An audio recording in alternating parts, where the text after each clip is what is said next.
Hey beauties, welcome back to the Meta Beauty channel. It's Abby, if you didn't know, now you know. And today I have this tutorial on how I slayed this frontal and customized it to make it look so natural, you guys. Like scalp, okay? Stiff wear, okay? Like y'all, and it's so simple, it's really easy. It took like 13 minutes tops to do. Quick, easy technique. If I could do it, then you definitely can. So if you want to see how I got this look, keep watching. Yeah.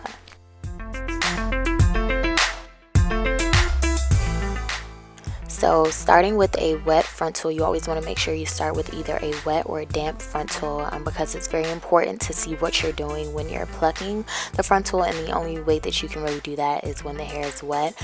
So just make sure you do that.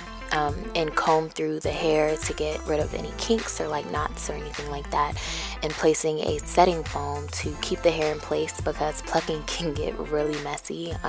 So this just keeps everything in place and in order, and you want to do the same thing when you bring the baby hairs to the front. You just bring them out and then lay them down with the setting foam as well. When you are bringing the baby hairs down, just make sure you're being very generous with the amount that you do. You don't want it to be too thick because you want it to be natural, so make sure that it's like a thin layer.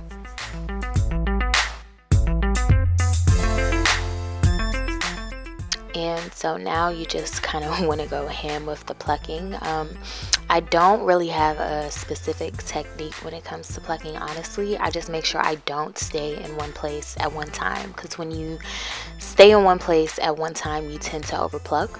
So as you can see, I'm kind of going up and then down, and then up and then down, and then up and then down, and then up and then down. It's not really staying in one particular area at once. I just feel like this gives you the most natural looking hairline. You don't overplug, everything looks even.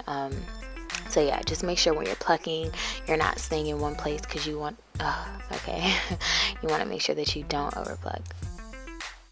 You also want to make sure that you're moving towards the back of the frontal as you are doing the up and down method, because you don't want like a large mass of hair behind a thin hairline. You kind of all want it to be like a gradient effect. So just moving backwards with the tweezers as well will really help get you that natural look that you want whenever dealing with the frontal.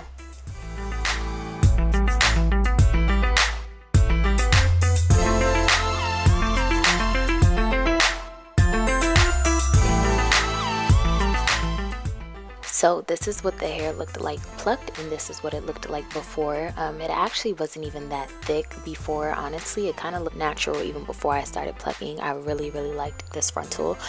But yeah, I just do the same thing for the middle section and for the opposite section that I was working on. I do work in sections, I forgot to mention that before, but it's just very important to do that so that you can kind of target specific areas. I don't even really know if you can like pluck without doing it in sections. I don't know, it's probably possible, but I don't do that.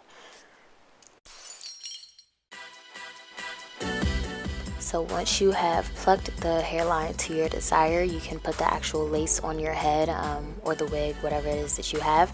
I just like this technique better because it's easier to see what you're doing and what fits your hair and your hairline better when it's on your actual head than a mannequin, because none of our, heads are shaped like a mannequin, and none of our hairlines are like, the shape of a mannequin perfectly. So it's just easier when it's actually on your forehead. You can see, all right, bet this is the section that I wanted, and this is the length that I wanted. I wanted to swoop to the right or to the left, just things like that. Those all matter, and it's just easiest to see when it's on your actual head. So that's just what I do, and I'm just cutting it in the sections that I want. You can see I don't do it all the way across. Like I leave couple of spaces here and there just to give it a realistic look, so you want to make sure that you're doing that as well. And I also do not cut the hair too short, because you want to leave room for error. I like to actually get the perfect length when the hair is actually installed, and you'll see what I'm talking about later. So yeah, just cut it, but don't like OD it. Just leave enough room for error, because I'd rather you have long hair that can be cut than short hair that you can't really fix. So once you're done with that step, you want to put the hair back on the mannequin, and of course you're going to use the setting foam to push all of the hair back, including the baby hair, because now we are going to cut the lace and you don't want any hair in the front. I also find it easier to do this step when using a scrunchie because it kind of pulls the hair back, which allows you to see the actual hairline better. And just now I'm following the natural hairline of the frontal, so just cut along it. You want to make sure that you get really close to the hair, not to the point where you're cutting it off, of course, but just so that you don't have like a bunch of lace in the front of your frontal.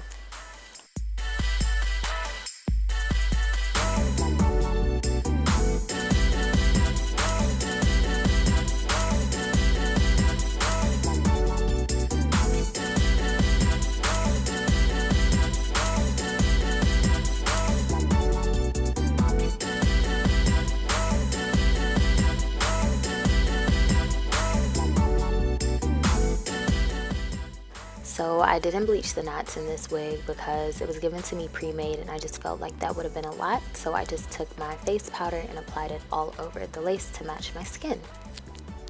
And so now you can see that the hairline looks very natural. The baby hair isn't too, flat, nothing like that. And of course, like I said, once you actually install it with the got to be glue, you can then, cut the baby hair even smaller than what you want it to be, or shorter, or anything like that. Just to your preference. It's your head, it's your hairline, so just make sure that it's what you like.